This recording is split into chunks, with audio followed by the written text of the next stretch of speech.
Good morning my dear students, this is your Subbarao sir. So మీరు house వైఫా?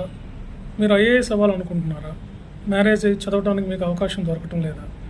మీరు house wife అయి ఉండి కూడా ఇంటి దగ్గరే ఉండి ఆన్లైన్ క్లాసెస్ ద్వారా సివిల్ సర్వీసెస్ సాధించవచ్చు. చాలామంది హౌస్ వైఫ్స్ పిల్లల్ని స్కూల్కి పంపి వాళ్ళు ఇంటి దగ్గర ఉండి చదివి ఐఏఎస్ అయినటువంటి వాళ్ళు చాలామంది ఉన్నారు, ఐఏఎస్ ఐపీఎస్ అయినటువంటి వాళ్ళు. సో కాబట్టి మీరు హౌస్ వైఫ్స్ అయి ఉండి మీకు సివిల్ చదవాలని కోరిక ఉండి చదవగలగా ఆ సత్తా కానీ మీకు ఉంటే మీరు సివిల్స్ ప్రిపేర్ అవ్వచ్చు.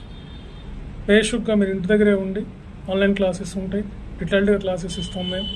మీకు మెటీరియల్ ఉంటుంది, డౌట్ క్లారిఫికేషన్ ఉంటుంది, ఒక షెడ్యూల్ ఇస్తాం. రోజుకి మీరు ఒక 5 to 6 అవర్స్ పెట్టుకోండి, సరిపోతుంది. మీరు ఖచ్చితంగా సివిల్స్ సాధించవచ్చు. చాలామంది పాపం హౌస్ వైఫ్స్గా ఉన్నామండి, మేము సివిల్స్ రాయగలుగుతామా అని చెప్పి నన్ను అడుగుతూ ఉంటారు. ఖచ్చితంగా మీరు రాయొచ్చు, మీరు కూడా సక్సెస్ అవ్వచ్చు.